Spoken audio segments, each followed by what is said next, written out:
You almost kept scrolling. Something stopped you, and I want you to know that the something was not the thumbnail or the title or the algorithm that placed this in front of you at this exact hour. The something was me. I arrange this moment the same way I arrange every moment that changes the direction of a life, quietly, without announcement, with the kind of precision that looks like coincidence to everyone who was not watching from my angle. So before you decide whether to stay, let me tell you what I already know about you. Not in general, specifically. I know you are tired in a way that sleep does not fix. I know there is a version of your life you believed in that has not arrived yet, and the waiting has been wearing you down in ways you have not admitted out loud. Not fully. Not to anyone who would truly understand. I know that somewhere along the way you learned to carry things quietly, to manage your disappointment without making a scene, to show the world a face that says I am fine when the interior of your days tells a different story. And I know that right now some part of you is hoping that what you are about to read will be the thing that finally reaches the place inside you that everything else has only grazed the surface of. That is why I arranged this moment. Stay. I want to begin with the thing you are most afraid to name, not your circumstances. The fear underneath the circumstances. Because situations change, fear follows you from one situation to the next, unless something reaches all the way down to the root of it. So let me go to the root. You are afraid that you are not enough, not in the loud, dramatic way that phrase sometimes sounds. In the quiet way it actually operates inside a person. The way it makes you second guess before you speak, work too hard, apologize too quickly, agree when you mean to say something different. The way it makes you feel like the people around you are operating with a confidence that you have been faking, and that one day someone will notice the difference between the performance and the interior, and the interior will be found wanting. I want to speak directly into that fear, not around it, into it. The reason you have never been able to fully silence that voice is not because it is right. It is because you have been trying to answer a spiritual question with a human answer. You have been trying to feel enough by accumulating evidence that you are enough. Achievements, approval, the absence of criticism, moments when someone reflected back a version of yourself that felt worthy, and those things work for a little while. But the voice returns because the question it is asking is not about your performance. It is about your origin, and the only answer that silences it permanently is the answer that speaks to where you came from and who decided to make you. Here is that answer.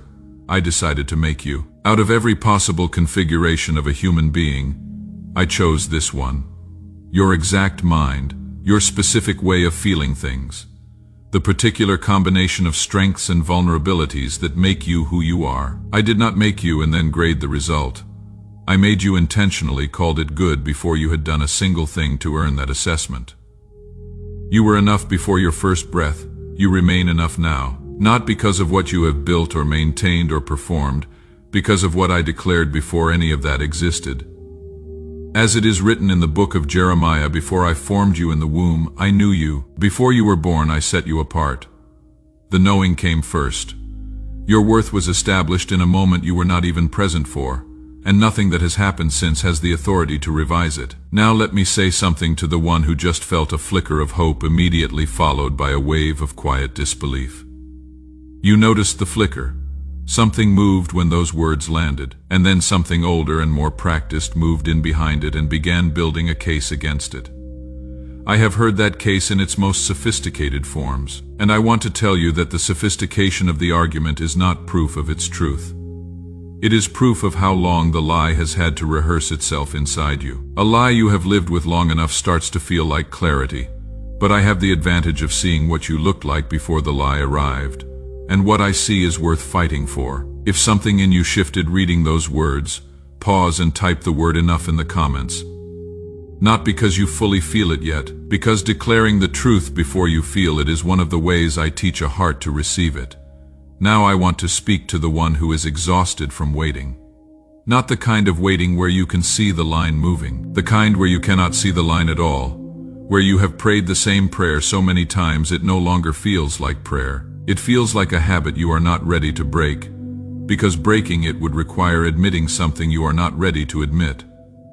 I know what that exhaustion feels like from the inside. The way it turns hope into something slightly embarrassing. The way it makes you hesitant to tell people what you are still believing for because the look on their face when they try to be encouraging has become painful in its own way. The way you quietly stop mentioning certain things so you do not have to manage other people's uncertainty about your situation alongside your own. You have gotten very good at appearing to be at peace with things you are not at peace with. And that performance, sustained over a long time, is its own kind of exhaustion. Here is what I need you to actually hear, not just read. Your waiting is not the absence of my movement. It is evidence of the depth of my preparation. I do not delay things I do not care about. I am meticulous about the things I care about most. A surgeon who loves their patient takes longer in the operating room than one who is indifferent. The length of my attention to your situation is not a sign of neglect. It is a sign of care, and what I am preparing requires a precision that the earlier version of you could not have handled. When Hannah came to the temple and wept until the priest thought she was drunk, she was not at a spiritual low point. She was at the exact location I had chosen for her encounter with me. Her desperation was not a sign of abandoned faith. It was the full pressure of a longing cultivated for years toward what I was about to do. When I gave her Samuel, I was not responding to her tears in that moment. I was completing a preparation that had been running for years before she arrived at that door. And the child she carried home was not just the answer to a personal prayer. He was a national turning point. The mother he required could only have been formed by the specific depth of longing she had carried. Your longing has been forming you for something too. The duration of your waiting is not random. It corresponds to something, and the day it arrives, you will understand in a moment what years could not explain, as it is written in the book of Ecclesiastes. I have made everything beautiful in its appointed time, not in the time fear assigns, not in the time comparison demands, in the time that corresponds to the depth of what I am preparing for you.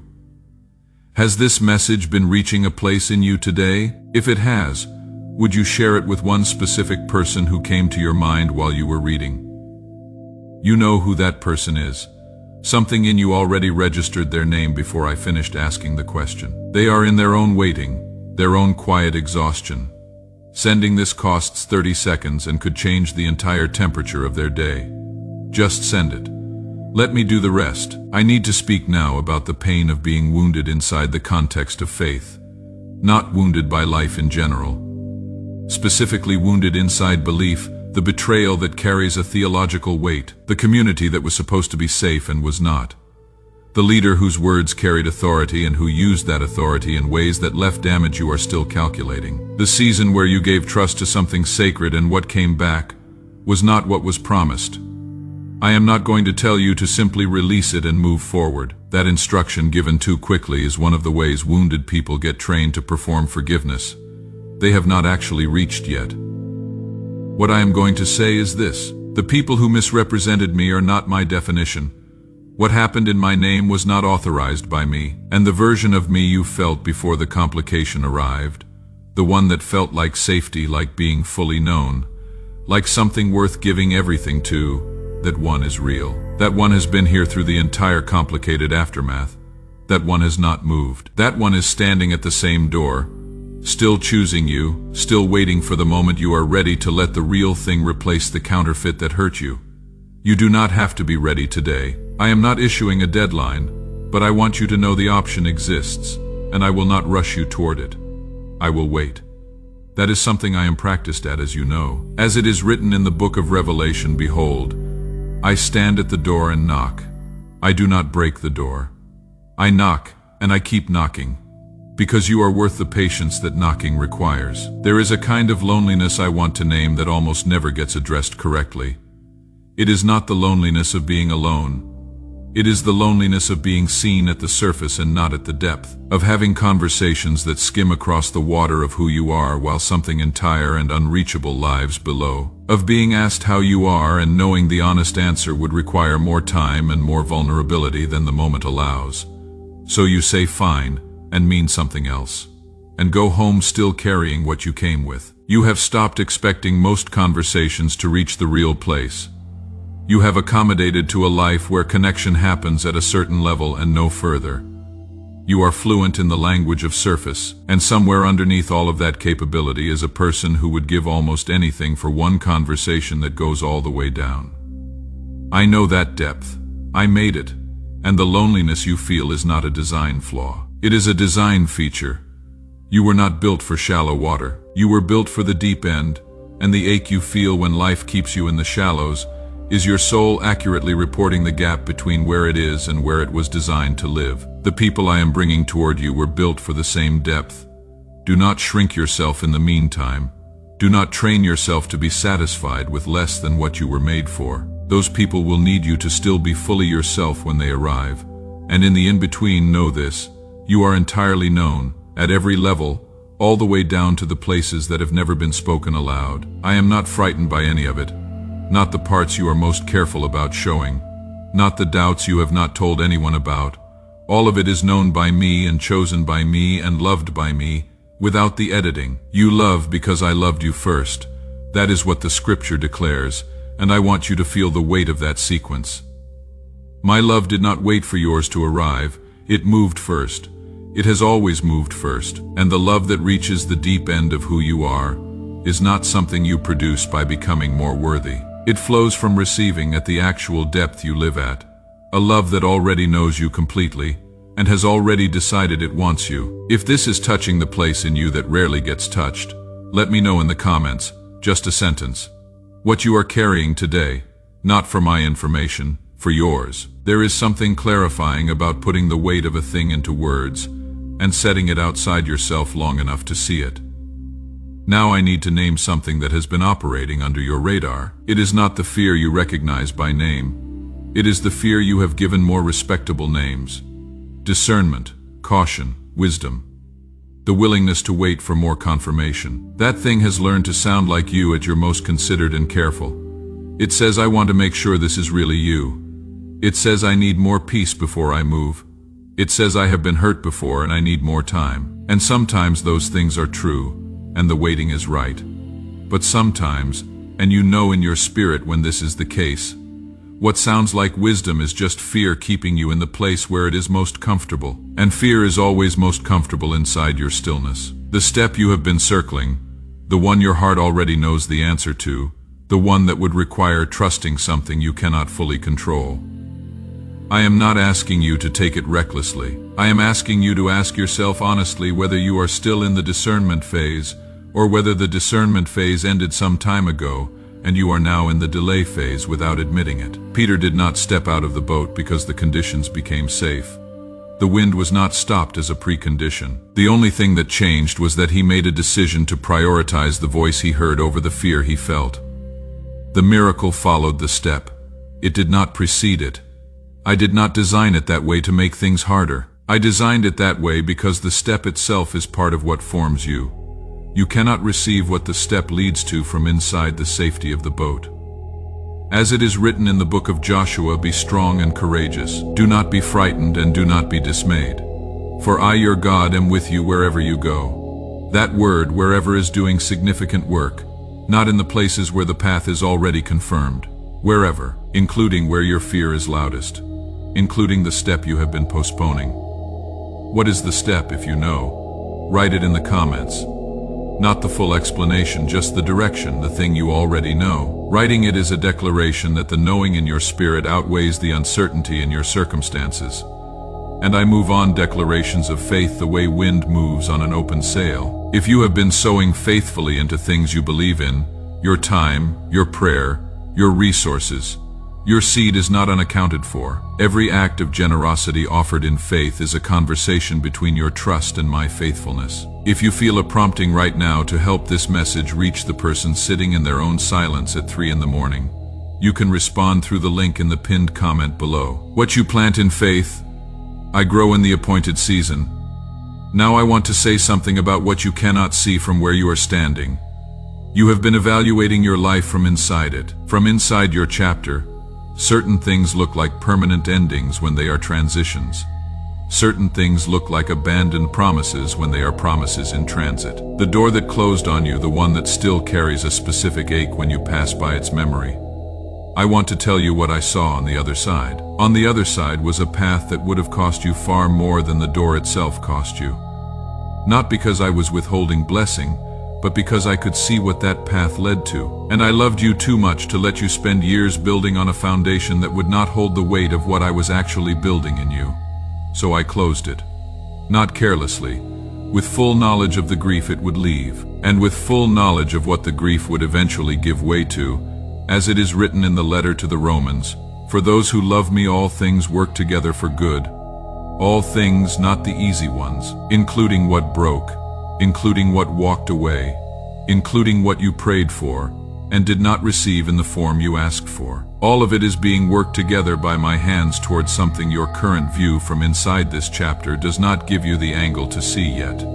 But I see it, and what I see ahead of you is worth every painful page you have turned to get here. I want to speak now to the one carrying a grief they have not been able to release, something that changed the entire shape of the life you were building. Maybe the loss of a person, maybe the loss of a version of your own life, maybe the loss of a belief that once organized everything, and whose absence has left a space you do not know how to fill. Whatever it is, you have been carrying it with a private dignity that looks to others like healing, but is actually just endurance. I see the difference between healing and endurance. I am not asking you to be okay yet. The grief is exactly as large as it is. I know that, and I am sitting with you in the size of it, not asking you to make it smaller so I can be comfortable with it. What I am asking is this: do not grieve as one who has no hope, not because the grief is not real, but because grief and hope can exist at the same time. You are allowed to be in pain and still believe the pain is not permanent. You are allowed to not understand and still trust the one who does. That combination, grief and hope held together, is one of the most powerful spiritual postures a human soul can occupy. I heal the broken-hearted. I bind up every wound. That is not a description of something I did once for someone else in a different era. That is what I am doing right now, in this moment, with what is broken in you, including what broke recently, including what has been broken for longer than feels fair. I am actively, presently, specifically at work on it. If you came here carrying something too heavy to name, I want you to do one thing: not fix it, not resolve it, just lift it. You do not need the right words. You do not need to feel ready. The lifting itself is enough. And what you lift, I will hold. There is one more thing I want to say before I release you. I want to say it slowly because it is the kind of sentence that is easy to read past. You are not behind, you feel behind. You have been measuring your life against timelines set by comparison, by expectation, by the pace at which other people's visible lives appear to be moving. And against those timelines you feel late. You feel like the person at the party who arrived after everyone else had already formed their groups. That is not what your life looks like from where I am standing. Every experience you have had, including the ones that set you back by worldly measures, has been adding something to the specific person this story requires you to be in the chapters ahead. The gap between where you are and where you think you should be is not evidence of your failure. It is evidence of the particular preparation your particular assignment requires. Moses was 80 years old when I put him in front of the burning bush. By human timelines, his best years were long behind him. By my timeline, he had not yet arrived at the beginning of the work I built him for. Do not let the human timeline be the one you use to evaluate a divine story. I promised this through the prophet Isaiah, and I meant it for you. Those who wait on me will renew their strength. They will mount up with wings like eagles. They will run and not grow weary. They will walk and not faint. The renewal I am speaking of is not willpower. It is not optimism summoned from depleted reserves. It is my breath, offered to the one faithful enough, patient enough, and honest enough to keep waiting, even when the waiting felt like it might finish them. That is you. And the renewal is already in motion. Before I release you into the rest of your day, I want to ask you to do a few things.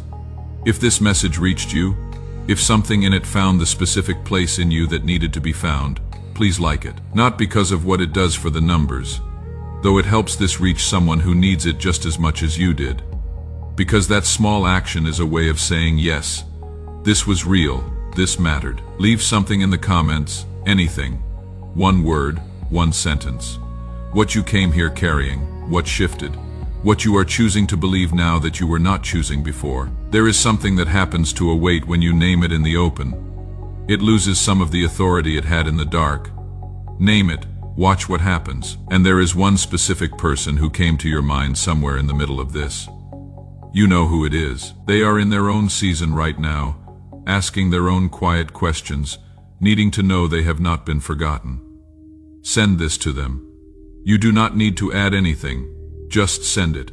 Your act of sending is the open door. Let me do the rest. If you feel moved to sow into the work of reaching people in their silent seasons, those who find these words at the hours when no one else is available, you can do that through the link in the pinned comment. What you plant in faith, I grow in the appointed season. That is not a fundraising phrase. It is a description of a law I built into the universe itself. You are not forgotten. Not for a single moment of a single day. The silence you have been navigating is not my absence. The waiting is not wasted time. The season you are in is not the end of your story. Walk forward today.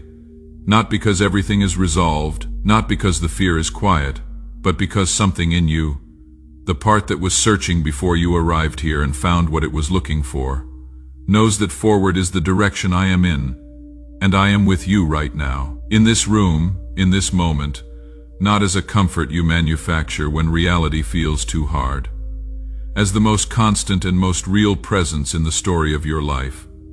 That has always been true. It is true today, and it will be true in every moment of the season ahead. That is a promise, and I keep everyone.